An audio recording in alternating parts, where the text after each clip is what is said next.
effectivement aborder le coût de l'inaction, hein, parce qu'effectivement, on voit la difficulté là, qu'il y a de mettre des choses en place, mais aussi de rien mettre, ça a un coût. Oui, complètement, le coût de l'inaction. Alors, on est tous autour de la table convaincus de la nécessité de faire de l'efficacité énergétique. Moi, je voudrais appuyer sur un point, c'est qu'il y a encore beaucoup de monde à convaincre. Il y a encore beaucoup de monde à convaincre. Nous travaillons, nous, avec la sphère publique et la sphère privée. Et donc, on a notamment récemment fait paraître un blog sur notre site internet sur justement l'évaluation de ce coût de l'inaction pour mettre en lumière effectivement à quoi on s'expose si on n'agit pas sur la rénovation énergétique dans son ensemble. Je ne parle pas de la GTB ou du décret BAX en particulier, mais il y a un vrai risque d'explosion des dépenses énergétiques, de la consommation, de l'émission de gaz à effet de serre. Il y a une hausse structurelle des coûts de l'énergie qui vont faire que ça va empirer. Il y a un risque réglementaire, puisqu'on en a parlé, je ne vais pas le refaire, mais on a le décret tertiaire, le décret BAX, qui participent activement aussi, qui doivent participer activement au fait de ne pas perdre de valeur dans cette inaction. Et puis, chose qu'on voit peut-être moins dans la sphère publique, mais dans la sphère privée, on parle souvent de valorisation du patrimoine. Il y a moins de mouvements sur les patrimoines. La valeur verte, oui, on l'appelle assez souvent la valeur verte. Mais effectivement, ça, on ne l'évalue pas forcément de la même manière. Et c'est beaucoup plus prégnant sur la sphère privée que sur la sphère publique, parce qu'il y a tout simplement moins de mouvements de patrimoine. Donc il y a un travail d'acculturation, on est là pour convaincre aussi les différents acteurs et propriétaires de bâtiments d'aller dans ce sens. Voilà, donc vous, votre travail, c'est de mesurer pour effectivement accompagner les collectivités. Oui. Alors, il y avait deux termes que vous utilisez. Vous avez des systèmes IoT, quand on avait préparé, et puis de la GTB, GTC. Est-ce qu'on peut expliquer les différents systèmes qu'il y a pour une collectivité pour mesurer en amont? Oui, alors de façon très vulgarisée, très simple, l'IoT, c'est ce qu'on appelle l'Internet des objets. Ce sont des sondes, des capteurs, des compteurs qui vont permettre de remonter une information sur un outil numérique, qui est ce qu'on appelle dans le jargon un EMS ou un SME, système de management énergétique, et qui va permettre de mettre en lumière en fait les consommations du bâtiment. Donc ça, c'est des objets connectés qui vont permettre de faire cette remontée d'informations. La différence avec une GTB, donc gestion technique de bâtiment, ou GTC, gestion technique centralisée, c'est de pouvoir automatiser, donc de récupérer cette information-là, mais de pouvoir automatiser le fonctionnement des équipements énergivores dans le bâtiment en fonction de la météo extérieure, de l'occupation des bâtiments. Et donc, on parlait tout à l'heure du Covid, on parlait de l'absence de personnes dans les locaux, le week-end, etc. Précisément, ça doit venir automatiser ces démarches d'efficience énergétique des équipements par rapport, encore une fois, à l'activité humaine qui est faite dans ces actifs-là. Donc, sur des systèmes GTB, on est sur des systèmes qui sont quand même plus complexes, avec, en plus de ces sondes, capteurs, compteurs, des actionneurs, des automates, une intelligence en fait qui va permettre de piloter automatiquement sur la base de scénarios de fonctionnement les bâtiments et donc consommer juste ce qu'il faut. On a une idée là, de pourcentage, c'est une question colle, je ne veux pas vous coller, vous piéger, on a une idée du pourcentage de GTB dans les bâtiments publics qui sont installés Alors j'ai pas forcément en bon fonctionnement. L'information, alors ouais. Oui, alors il y a deux choses pour répondre. Alors, j'ai pas forcément la décomposition public-privé, mais le taux d'équipement des bâtiments tertiaires pour la tranche des bâtiments qui sont concernés par le décret BAX, on est à peu près à entre 15 et 20% d'équipement. Ah oui, donc il y aurait 85% à faire encore. Exactement. Et dans cette quantité de GTB-là, il y a 60... Si je suis gentil, je dis 70... Et si je suis moins optimiste, plutôt 80-85% de GTB qui sont mal exploités ou qui sont plus fonctionnels et qui produisent un effet inverse sur l'efficience énergétique. Donc ça, c'est ce que va réguler notamment le décret BAX, parce que avec le décret BAX, on va imposer à la fois de la maintenance sur les systèmes, ce qui n'était pas le cas avant. Et donc, on voit énormément, nous, en situation d'audit, des systèmes qui ne sont pas maintenus et donc qui ne sont pas fonctionnels. Une obligation de formation, parce qu'il y a une notion d'exploitation du système, donc qui est soit confiée à des acteurs, donc des techniciens dans les collectivités ou des exploitants, CVC notamment, mais qui ne connaissent pas les systèmes, qui ne savent pas les utiliser. Donc il y a une notion de formation qui est induite dans le décret BACS et qui doit normalement faire en sorte que ces GTB soient mieux utilisées et qu'elles produisent leur effet, donc faire de l'efficience énergétique maximale. Qu'est-ce que gagne une collectivité à équiper ces bâtiments d'une GTB? Est-ce qu'on peut avoir quelques chiffres, quelques éléments?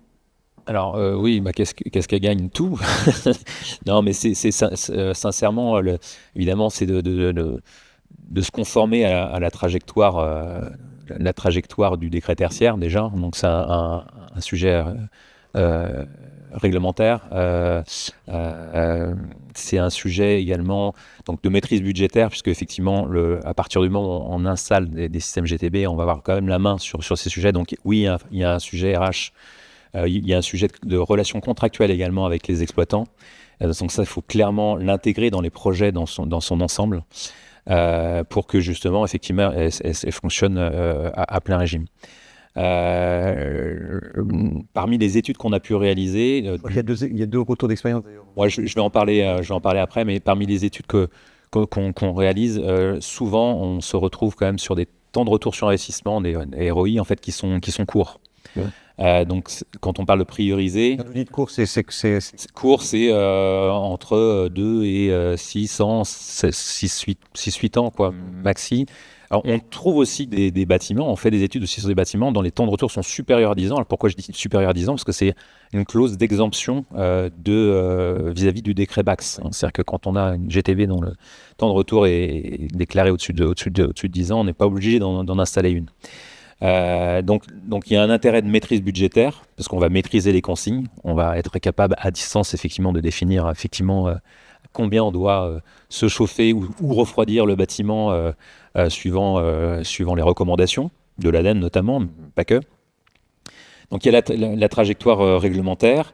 La notion de maîtrise budgétaire, elle a quand même un impact aussi sur la démonstration aux citoyens qu'on se soucie effectivement de la façon dont l'argent public est dépensé. Hein. Donc il y a une notion de lutte contre le gaspillage énergétique qui est aussi un sujet qui va certainement occuper les débats dans l'année qui est en cours et l'année à suivre.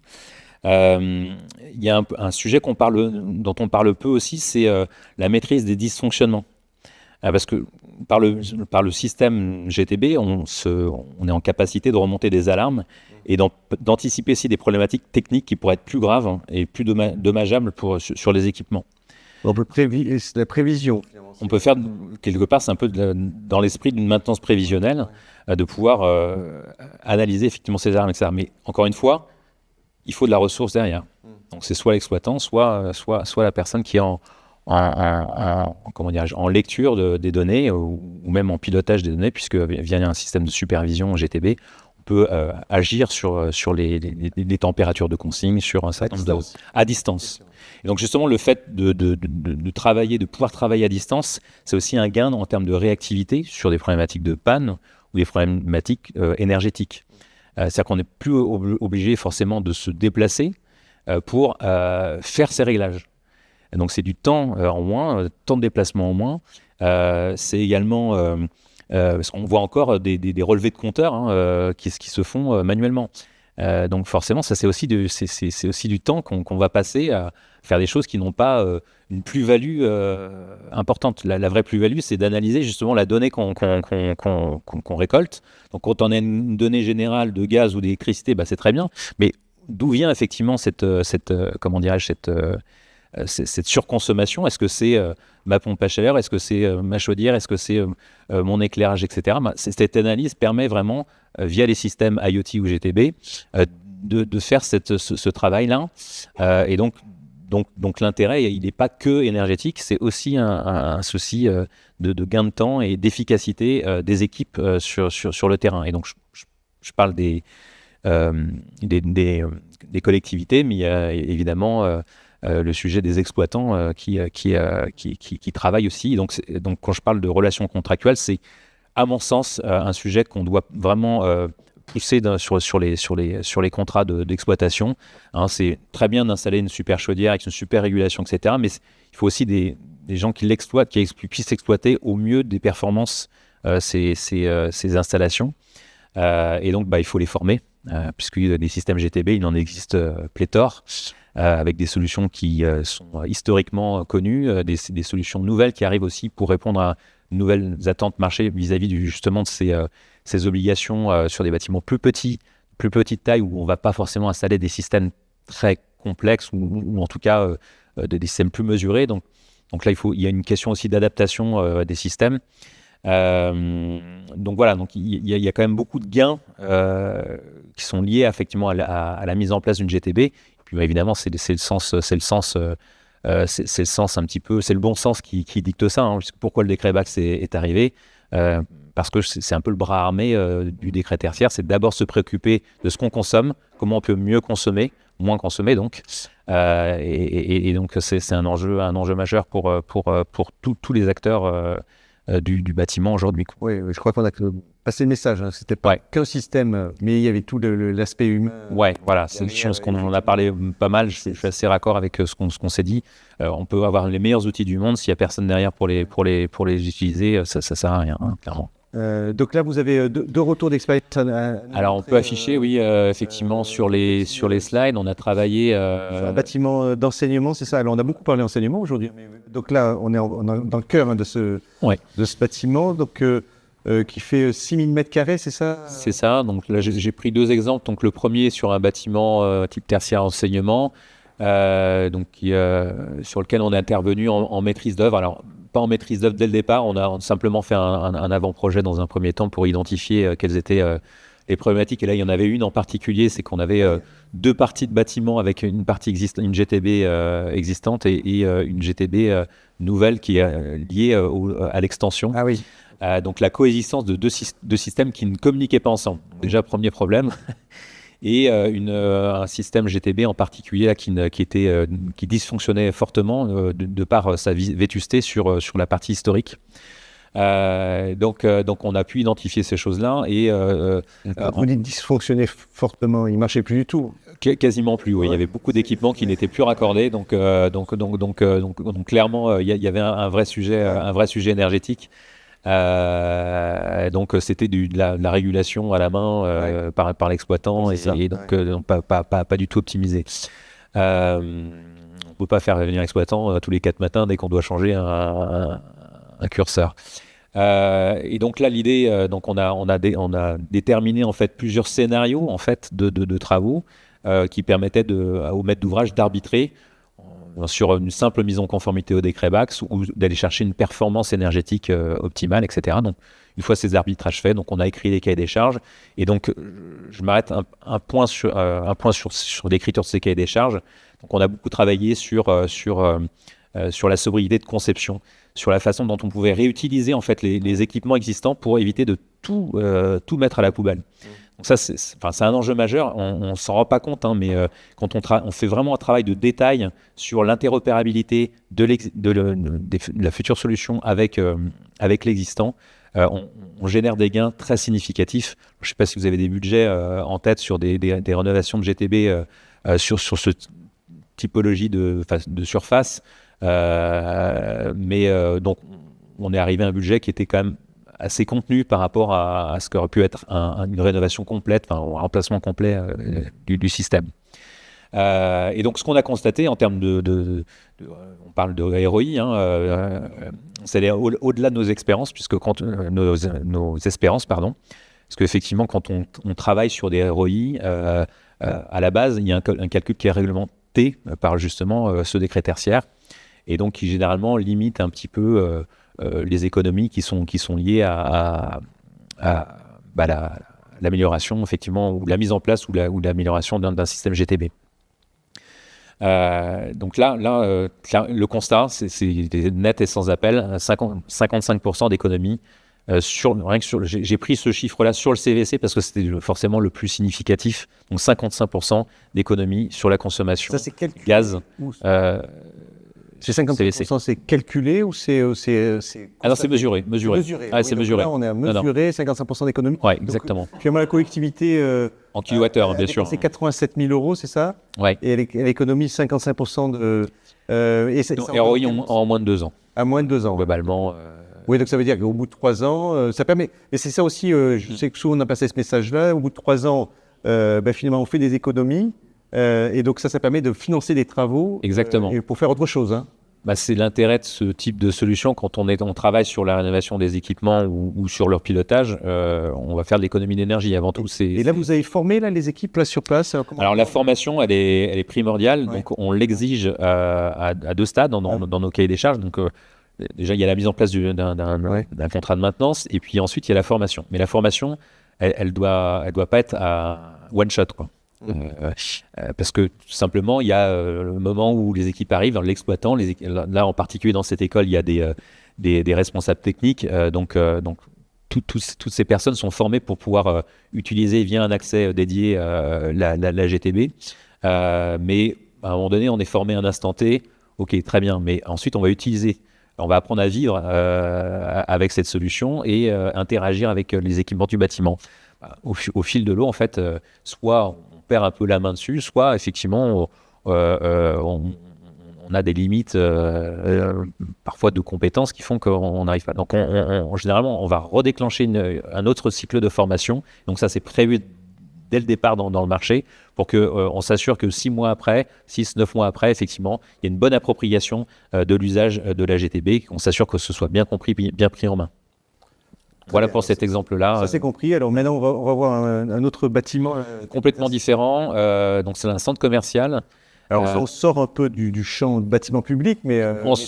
Exactement. C'est intéressant de voir aussi ce que ça peut donner. C'est un autre exemple pour montrer que ça fonctionne aussi avec des GTB qui sont existantes et qui sont fonctionnelles. C'est-à-dire que là, pour le coup, on avait fonctionnel, mais avec des problématiques de vétusté aussi. Donc là aussi, on a revu l'architecture en fait des solutions avec aussi une contrainte d'extension de bâtiments pour rendre interopérables en fait tous les systèmes et faire en sorte que tout communique correctement pour aller chercher de la performance énergétique.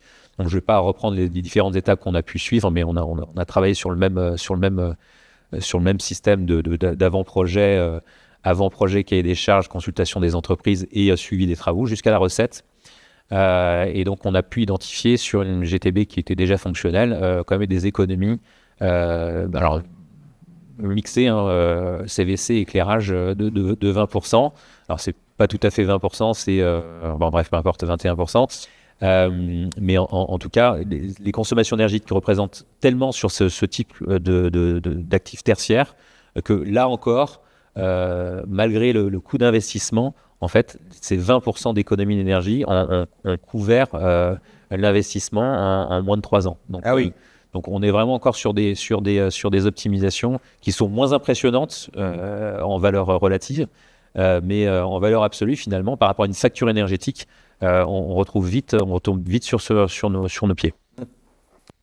Et vous voulez préciser quelque chose d'autre?